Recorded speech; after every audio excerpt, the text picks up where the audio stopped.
I'm very happy to be back with all of you. I just got back off of a meeting in Tuscaloosa at the church there at Northwood. But I'm happy to be back, and things went very well there. But still, I'm happy to be here. We have several visitors with us that I can see. We thank you for being here. You're our honored guests. And of course, as always, we ask that you stick around a little longer so we can get to know you and make a new friend and put a new face to a new name. So thank you for being here. And of course, thank you all the members for being here and to edify one another, encourage one another in this way as we worship together. If you go ahead and like to turn to Luke chapter 18. Luke chapter 18. This morning's sermon is actually two sermons in one. And no, that doesn't mean it's going to be twice as long. It just means that I got two short sermons that I stuck together because they have this overall theme. And the first sermon is this one that I entitled off the first verse of this passage. But let's actually first, as we're looking at Luke 18, start in verse 2. Verse 2, this is Jesus' parable. He says, "There is a certain city, a judge who did not fear God nor regard man.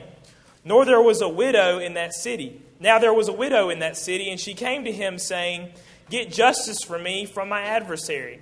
And he would not for a while.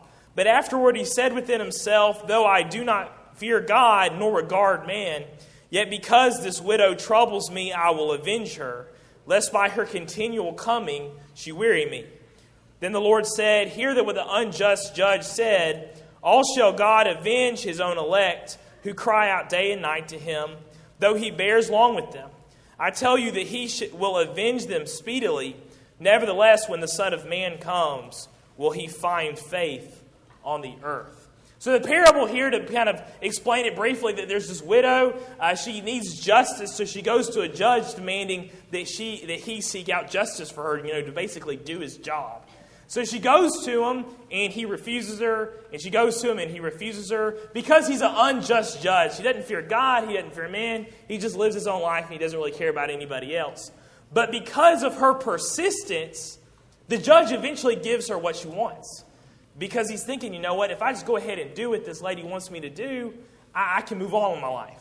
But she's going to bug me about it until I get it done. So the unjust judge eventually does what he's supposed to do. And Jesus makes the point, if the unjust judge would do something like this for this widow, imagine what the faithful judge in heaven is going to do for his people that are persistent. So verse 1 of this passage of Luke 18, Luke here explains what the parable is all about. It says, "Then he spoke a parable to them that men always ought to pray and to not lose heart." That's the theme of this passage, and that's the lesson that's supposed to be taken from this. That men always should pray and they shouldn't lose heart. Because of their persistence and their relationship with God, they should pray and never give up and never lose heart. And I think that defining the word lose heart basically means that you give up on success or give up believing that you're actually going to be successful in what you seek out to accomplish. When I was at this meeting this past week, and there was a lot of great things about that meeting, and I don't want anyone to take this the wrong way, because I know some of you will come up to me and be like, "Andrew, who hurt you?" And y'all start asking me all about that. But just to give you one thing that ended up being kind of discouraging. I was there with David Maxson. Some of y'all know him because he had a meeting here a long time ago, and Joshua Carter, who's the other minister there. And our whole plan that week, or the half a week I was there, was that we were going to wake up early in the morning, and we were going to go to campus at UA and hand out flyers, inviting people to come to the Bible studies that we're going to have on campus. So we would go and hand out flyers all morning, and then like at 11 o'clock we had a Bible study on campus in a room that we rented out there, and then we had another Bible study at 2 o'clock on campus. And then after that we left, and then we went and had the meeting that night that I was preaching. It was a good idea, and I think things worked out really well. So we kept on pushing the college kids every night at the meeting, "Hey, come at 11, come at 8 o'clock or 9 o'clock, meet us in front of Gorgas, and we're going to hand you a whole bunch of flyers, and you can sit out there with us and hand out flyers, inviting people to this study." It's supposed to be an evangelical effort. And so we kept on pressing it. And guess how many kids came that whole week to come and hand out flyers? 0. Not a single one. And I'll give them a lot of credit. I mean, a lot of them are freshmen. They're new students. They've never done anything like that before. It makes me think that, our high school people here, that I want you to get y'all involved, so when you go to college, the evangelism like this wouldn't be anything new. A lot of the older kids had jobs and stuff, and if they weren't in class, they had to go work. I understand all these things, but you think at least one person would show up. And so basically, I'm out there, singing all by myself while I'm trying to evangelize people that I don't know, people that I don't go to class with, people I have no contact with, people I'm only going to see for a couple of days and never see again. These college kids would have had a greater impact on the group, but I couldn't get any of them to come. So what was I doing? I was discouraged. I was very discouraged by that. And I'll talk about some redeeming qualities there at the end, but that made me want to lose heart. That's what it made me want. It wanted me to lose heart. It wanted me to give up and just go home. Because I'm trying so hard to get people involved and I can't. And there's a lot of times in our lives when we get very discouraged and we want to lose heart. And that's just an example from me this week. But let me go over 4 other examples, biblical examples we have when people are so discouraged that they want to lose heart. And I'm going to go through this relatively quickly. You can turn to these if you like, but I'll need to go a little fast, so I put them up on the screen as well. So 1, are you discouraged maybe like the widow was about the government? Or do you want to lose heart because of the government situation it is today? That could be something you were discouraged about. Number 2, are you discouraged maybe about liars? Are you discouraged about liars in your life? Maybe people that slander you, maybe that people bear false witness against you. Maybe you're upset about maybe the media and how the media has caught a lot lately about lying to us. These would be things that the Apostle Paul would have faced as well. In 2 Corinthians 4, just the first 2 verses, Paul says, "Therefore, since we have this ministry as we have received mercy, we do not lose heart. But we have renounced the hidden things of shame, not walking in craftiness nor handling the word of God deceitfully, but by manifestation of the truth, commending ourselves to every man's conscience in the sight of God." So he says, because we have this ministry, because I've received mercy, I don't give up, I don't lose heart. Even though I know that there's people out there that are deceptive, they're secretive, they work the gospel to their own advantage. Basically talking about false teachers here. People that slandered Paul's group to the Corinthians. All these awful people that were just liars. But he says, you know what? I'm not going to lose heart. I'm not going to lose heart. Instead, I'm going to have mercy. And what I'm going to do is I'm going to expose these people that walk in shame. So even today, as well as the Apostle Paul, we can be discouraged by lies and liars in our life. Number 3, are you discouraged about your health? Your physical health is not where you want it to be. And I can understand that this is very difficult for a lot of us here. I know what a lot of us have to go through. Just the constant, I think, well, let me say this better. I feel like one of the worst things about our health is when it's constant. So, if you get sick or something and you're able to overcome it and you get better, that's one thing. But I know a lot of y'all, you find out you're sick about something and you go to the doctor and they tell you what you have to do to get better. And then you get over that and a couple of weeks later you're sick again. And it's just the constant going back and forth. And you think, when is it going to end? And you get so discouraged and you just want to give up. You want to lose heart. Paul had the same thing happen to him. Just later on in that chapter in verse 16, "Therefore we do not lose heart, even though our outward man is perishing, yet the inward man is being renewed day by day.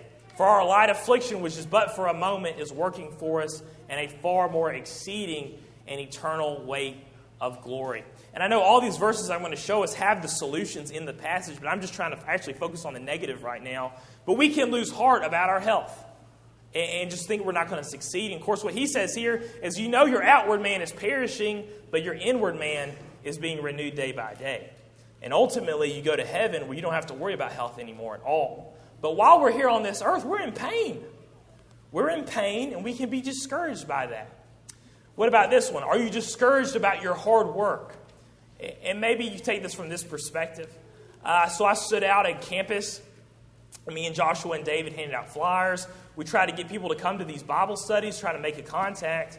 And guess how many visitors that we had come to these studies that weren't members there of that church group?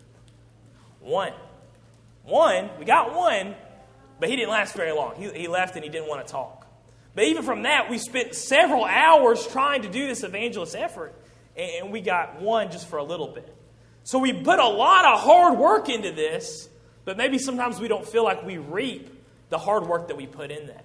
This is what the Galatians experienced. In chapter 6, verse 9, he says, "Let us not grow weary while doing good, for in due season we will reap if we do not lose heart." So then again, he uses the same phrase again, losing heart. He says, you put a lot of hard work in this, but don't go weary while doing all this good, because eventually you will you will reap what you sow. Do not lose heart. And the last one here that I had, are you discouraged about the trials endured by the ones that we love? Good example of this, again, is the Apostle Paul. When he writes the Ephesians there, he's in prison, he's in chains, and the Ephesians love Paul so much they're so discouraged because all of these awful things are happening to someone that they love. Ephesians 3:13 says, therefore I ask that you do not lose heart at my tribulations for you, which is your glory. So he's saying, I'm in these tribulations, I'm in chains, but I don't want you to lose heart over me. Because if you lose heart over me, you forget that all of this is going to benefit you. This is going to be for your glory. And for one, Paul has become a very powerful example of long-suffering because of the tribulations he endured. He was a powerful example for us today, but especially here in this verse, he was a powerful, benefiting example to the Ephesians. As someone that could go through so much and yet not give up and not lose heart. Every time we've talked about the phrase here, lose heart, also a word has been attached to it, and that word is not. The Bible commands us not to lose heart. And again, I don't know what everyone's being discouraged by here. Maybe you are trying to have Bible studies in your personal life with your friends, and they're not going too well. Maybe you're discouraged by that. I know a lot of you are discouraged about your health. I know a lot of you are discouraged by what we see on the media, and we see riots, and we see people who are getting elected or trying to get elected. We get discouraged by those things, and we want to give up. We want to lose heart and just quit because we're so discouraged. And put another one up here. What if we're discouraged by our brethren? The way that they're living their lives, maybe the way that they're treating us, we're not having the unity that's talked about in the Bible, that can discourage us. I think one thing that discourages me the most is me. You know, I try to live up to a certain standard. I definitely believe I preach to a standard, but I preach to a standard that I can't live up to. I can be discouraged by my things of my own hands. So what are we going to do? We've been commanded not to lose heart, but we can be so discouraged. And hopefully I've brought you down low enough that I can bring you back up. But this is sermon number 2.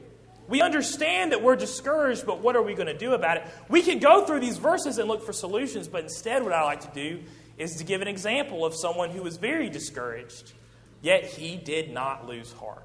And that person is David. If you look at Psalm 27, we'll be staying there for the rest of this sermon this morning.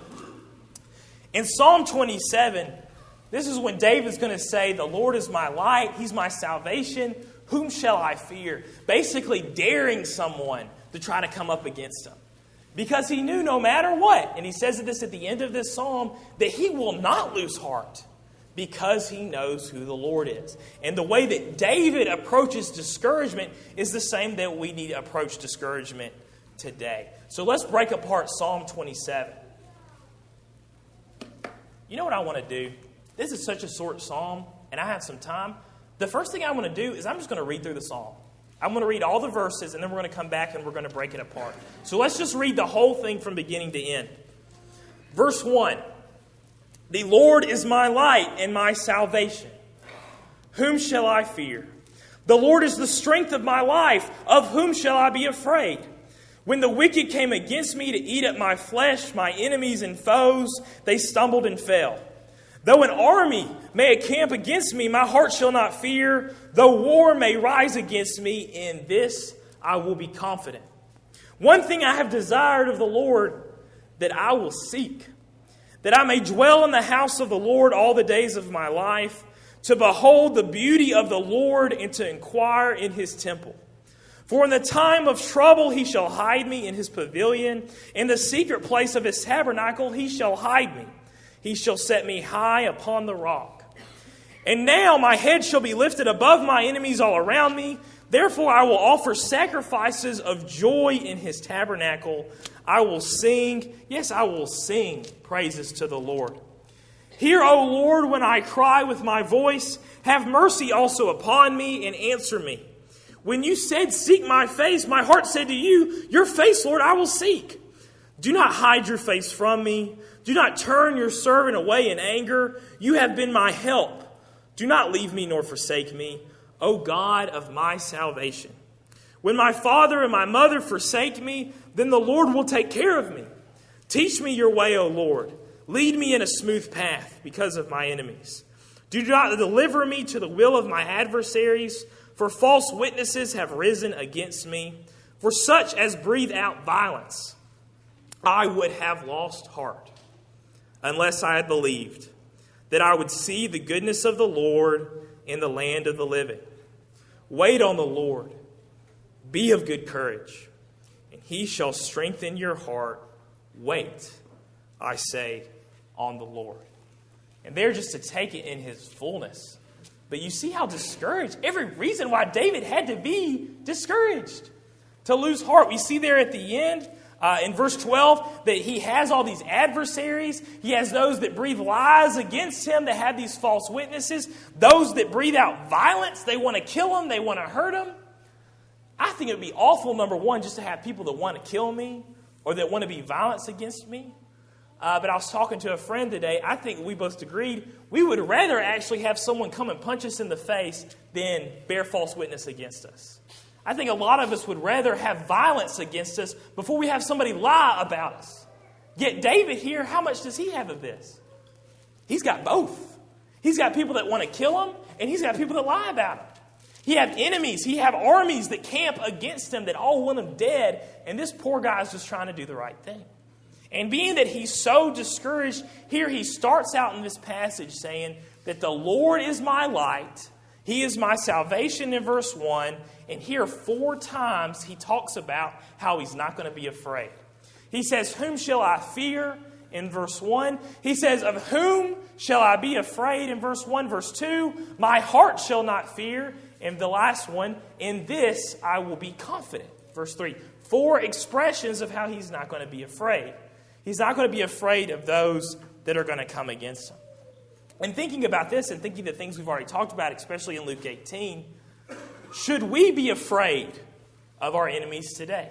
Should we be afraid of the personal enemies that lie about us? Should we be afraid of the government?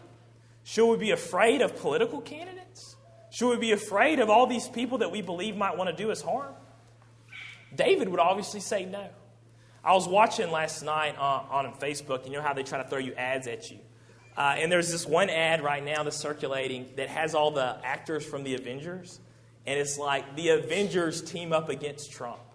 And that was like this little message. And it's funny, number one, when celebrities come together to try to make some political statement, usually you want to do the opposite of what they tell you. Celebrities are like the worst people to get life advice from in general. So I think it's funny that they think they're making an image here when they're really not. However, you see these type of ads. You see them against Trump. You see them against Hillary Clinton. Hillary Clinton's a liar. Trump is evil. You see all these different things. And what are all these ads trying to make you do? What kind of emotion are they trying to pull out of you? All these ads you see on TV, they're trying to make you afraid. They want you to be fearful. And they're trying to get you. Now, of course, I think we should be concerned about these things and absolutely believe we should vote. I think we should discuss these things. But I'll tell you one thing. We shouldn't be afraid. And that makes me angry when I have all these people throwing all these ads at me, trying to make me afraid of whoever's going to run the executive office, of whoever's going to run the legislative building, or whoever's going to be elected to the Supreme Court, trying to make us all afraid of all these people in the world, about government injustice, about these political candidates. To answer this question, should we be afraid of this, let's ask another question. Was David afraid of Saul, the king of Israel? There might have been times when he was, but from this attitude in this psalm, he was not afraid. And when you're talking about his enemies here in the first couple of verses, what enemy comes to mind? Saul. David wasn't afraid of Saul because the Lord is my light and my salvation. When election season comes and we figure out who's going to be, running our country the next year, I ain't going to be afraid. I might be concerned. I'll probably pray about it. I might talk to my friends about it. But I tell you one thing, I'm not going to be afraid. Why am I not going to be afraid? Because the Lord is my light and my salvation. Whom shall I fear? I'm not going to be afraid because the Lord is my light and my salvation. The second point he makes is dwelling in the house of the Lord. Here in verse 4, if we read this again, one thing I've desired of the Lord that I will seek, that I will dwell in the house of the Lord all the days of my life, to behold the beauty of the Lord and to inquire in his temple. For in time of trouble he shall hide me in the pavilion. In the secret place of his tabernacle he shall hide me, and he shall set me high upon a rock. And now my head shall be lifted up above my enemies all around me. Therefore I will offer sacrifices of joy in his tabernacle. I will sing. Yes, I will sing praises to the Lord. To break this one down, at first he says, one thing I've desired. Only one thing. And that's that he will seek. And then all these other things go into that one thing, which is seeking the Lord. He wants to dwell in the house of the Lord all the days of his life. He wants to behold the beauty of the Lord. He wants to inquire in his temple. He wants to be hid in his tabernacle, and he wants to worship. We see that at the end in verse 6. He wants to offer sacrifices of joy, and he wants to sing praises to God. Looking at this, number one, dwelling in the house of the Lord all the days of his life. Where do we know where God dwells? Well, we know that God doesn't dwell in temples made with hands, and we know that ultimately and physically God dwells in heaven. However, do you think that David up here is talking about heaven? I don't think he is. And the reason why is because of how long he wants to dwell in the Lord. He doesn't say, I want to dwell in the house of the Lord forever. He says, I want to dwell in the house of the Lord all of the days of my life.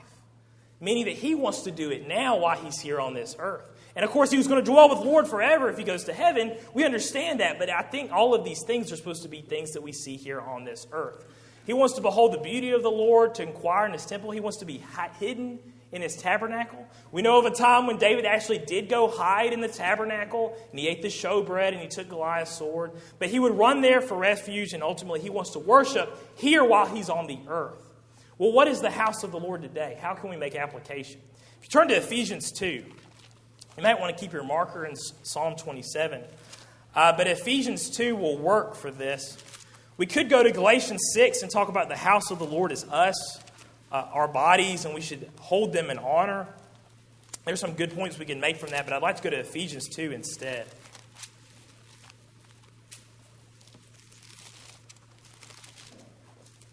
Ephesians 2, looking at verse 19. Now therefore, you are no longer strangers or foreigners, but fellow citizens with the saints and members of the household of God, having been built on the foundation of the apostles and the prophets, Jesus Christ himself being the cornerstone, in whom the whole building being fitted together grows into a holy temple to the Lord. Today, the household of God, the house of God, the temple of God is what? It's the assembly of the saints. This is where David would have wanted to have been if he lived today. This is the household of God. Of course, not the building, not the walls, not the roof, but us. The assembly of the saints is the household of God. If David lived today, he would want to do these things. Can you do all these things in the assembly today? Can you behold the beauty of the Lord here? I believe you can. I see the beauty of God in his word when we talk about it together. I hear the beauty of God when we sing, when we talk about his wonderful graces and mercies that he's presented us. Do I inquire of him? Here? Yeah, I do. I learn things about him. I seek his wisdom. He helps me in those things. Can I hide here? I mean, I hide out here in the building throughout the week. But I hide spiritually in the assembly. I have spiritual security here. I'm rarely tempted here when we worship together because I have this spiritual security. Do I worship the Lord in the assembly? You better be. That's what we've been commanded to do. We would do all these things here. Let me tell you another thing that discourages me, and I've learned this about myself. I can preach to a large crowd, and I can preach to a small crowd very relatively comfortably. I can do both. But this is a little bit of my kryptonite, and it's something I need to work on. What I've noticed about myself is I can preach to a large crowd and a small crowd, but I cannot, or at least I have a very difficult time preaching to a small crowd in a big building. That bothers me. And I think the reason is I get discouraged by how many people could be there and are not there. That discourages me. Now, if I preach to 30 people in a room that holds about 50, I'm fine. I don't even think about it once. If I preach to 30 people in a room that can hold 200, that's when I get discouraged. And what happens is, as I'm preaching, I think about it more and more, about all the holes, and then the quality of the sermon just goes down and down because I'm not thinking about it anymore. It's discouraging sometimes to come here Sunday night and to see everyone Sunday morning, and then to come Sunday night and to see all the holes. That's discouraging. It really is. Now, this is what's so amazing about this. When we come up with excuses not to come to Bible class, not to come to Sunday night worship, when we use those excuses, usually those excuses is I'm stressed, I'm worried, all these bad things are happening to me. You know what? I can't go worship more. I can't go to Bible class. There's too many things going on in my life right now. I'm way too stressed. Those are usually the excuses we make. However, if we're distressed and we're discouraged and all these bad things are happening to us, what should be our solution? We should be dwelling in the house of the Lord every opportunity we get. And it's amazing because it's so backwards. If you're stressed, worship is actually the answer. However, we use stress as an excuse not to come to worship. That's wrong. Amen. That's not Psalms 27. David, if he lived here today and he was stressed and people were trying to kill him, where would David be? He would be here for Bible class to inquire of the Lord. He would be here for Sunday morning to take the Lord's Supper and to see the beauty of God. He would come here Sunday night to sing praises to Him. And he'd come here Wednesday night to study some more. And he'd probably be looking for opportunities throughout the week to meet up with other people and study with them then. Because he knew dwelling in the house of the Lord would fulfill and correct that discouragement. This is a solution here. And that's what we see here in Psalms. We can make applications to the church here in Psalms because God had this plan all along. Let's look at the next one. David prayed to the Lord when he was discouraged. In 7 verse 10, "Hear, O Lord, when I cry with my voice. Have mercy also upon me and answer me. When you said, 'Seek my face,' my heart said to you, 'Your face, Lord, I will seek.' Do not hide your face from me. Do not turn your servant away in anger. You have been my help. Do not leave me nor forsake me, O God of my salvation. When my father and mother forsake me, then the Lord will take care of me. Hear, O Lord, when I cry out with my voice." Have you ever yelled in prayer? Have you ever cried out to God? It seems that David has. He says here, "Do not hide your face from me." And he says, "You ask me to seek your face, and I come and I seek your face." And he's basically like, "God, don't turn away from me. Don't look away from me. Just focus on me because I need your help." It reminded me very much so of a child that comes up to their parent that might be ignoring them or watching TV or something. And has your kid ever grabbed you by the face? Not hard, not to hurt you, but so they can look you in the eyes and say, "Dad, I need your help." No, don't look. I need your help. I need you to look at me. And we'll do that. And sometimes we do that to our children, right? Our children aren't listening to. We grab them by the face. Not hard to hurt them, but we want to see their eyes. We want their attention. This is what David's doing to God. He's, figuratively here grabbing his face saying, "Look at me. Do not forsake me. Do not turn away from me. I need your attention." And this is why he cries out, is for the attention. And he says here a very powerful statement, "When even my father or my mother forsake me, the Lord will take care of me." So the two people that love you the most in this whole world, if those people even are willing to forsake you, God won't. He won't forsake you. Because this is His powerful relationship with His people. When I was out on campus and I was discouraged because all the college students had forsaken me, who was out there helping me hand out flyers? Who was with me? Who strengthened me? God was there. God strengthened me because even if all the college students forsake me, God will maybe take care of me. He will be with me. And of course, we go to 1 Corinthians 3. We learn that God is our fellow laborer in the kingdom. He works alongside us. He works with us as we labor in His kingdom. What does this remind you of? This whole concept of praying, seek my face as I seek your face. It reminded me of what we started out with. What did Luke say in Luke 18? Men always should pray and not lose heart. Then we see this even in David in Psalm 27. We should focus on the goodness of the Lord. Here in verse 11, he wants to be taught the ways of God. He's still worried about his adversaries, those that lie about him, those that breathe out violence. And in verse 13, he says, "I would have lost heart unless I had believed that I would see the goodness of the Lord in the land of the living. So he says, I would have given up, I would have lost heart, except that I believed that I would see God's goodness in the land of the living. Now, this is the second time I want to ask this. I asked this about dwelling in the house of the Lord. At what point in his life is he talking about this? Is he talking about heaven? I want to see the Lord's goodness in heaven. That's true. But he's not talking about that, right? He says, in the land of the living. I want to see God's goodness now. I want to see God's goodness while I'm here on this earth. How do we see God's goodness today? We see it in a variety of ways. If you turn to Philippians 4, here's a good example of this. And this is Paul asking the Philippians to look for God's goodness as they go through their trials and their discouragement.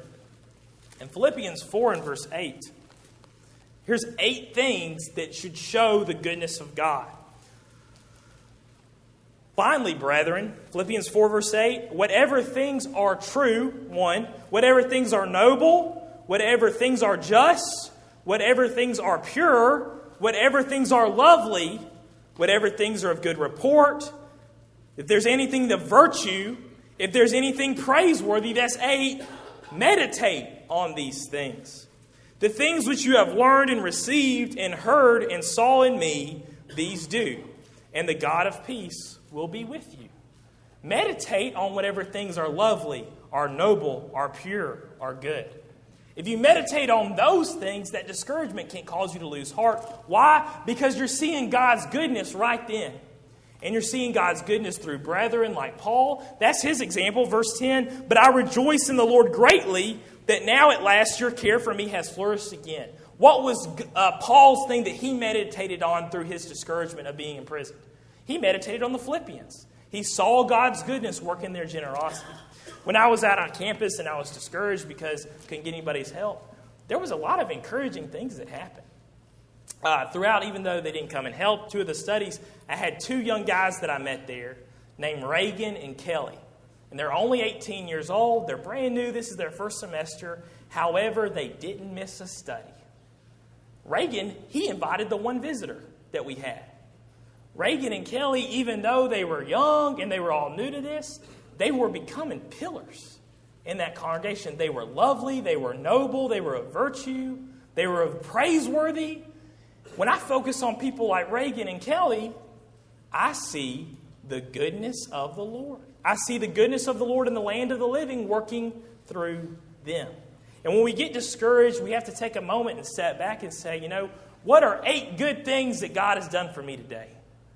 And we get all worked up and we want to lose heart. But if we take a moment and say, hey, can I name 8 things like Paul does in Philippians 4:8? I'm going to be okay. Because I believe that I will eventually see the goodness of the Lord. There in verse 14 is the kicker. And it goes along with 13. He says, wait on the Lord. This is an admonition to his audience. Wait on the Lord, be of good courage, and he shall strengthen your heart. Wait, I say, on the Lord. Be patient with God because he's been patient with us. Be patient to wait to see his goodness and believe you will see his goodness. I kind of put up a chart here, and what I'm doing now is I'm pulling our 5 points from the first thing I did, the first sermon I called it, and I'm going to put the next 5 points from Psalms 27. So the first thing we talked about that we might be discouraged by is governmental injustice. We talked about we might be discouraged by that. However, Psalm 27 teaches us not to fear, that we should believe in God's protecting power. We talked about we're discouraged by those that lie, that maybe lie about us, that maybe lie to our face in a public sense. However, Psalm 27 teaches us to focus on God's truth, to inquire of the Lord, to teach his way, and to allow God, again, to use his protective power to protect you from liars. That's the goodness of God. If you're worried about your health, Psalms 27 says we can hide our spirit in the house of the Lord. I truly do feel for some of you that are really sick. I really do. I pray for you. I think about you often. To give you a benefit, at least one, and this could be part of your 8 good things. To give you a benefit about being sick, as some of you are, you have one of the greatest opportunities in your life to be closer to God than you've ever been. Why does a God allow you to be sick like that? It's because he's given you an opportunity to be closer to God than you've ever been, to be closer to him. This is one thing you do. You can focus on the house of the Lord. You can focus about all these other things and grow closer to God. And this makes a lot of sense. We go to places like 2 Corinthians 12, and God says, my grace is sufficient for you, that in your weakness I become strong. Because now you have that opportunity. That could be one thing that you can see the goodness of the Lord in that discouraging situation. Are you discouraged about your hard work? The hard work you do for this congregation or the hard work that you put into the community? Well, you can pray to the Lord. Don't lose heart because He will not forsake you when all else might. What if you're discouraged about the trials experienced by the loved ones? Maybe this is one of those ones that hurt the most. It's one thing if people are cruel to me. It's another thing if people are cruel to my friends. But when I'm upset about that or discouraged, I can wait on the Lord because He will strengthen my heart, as verse 14 says.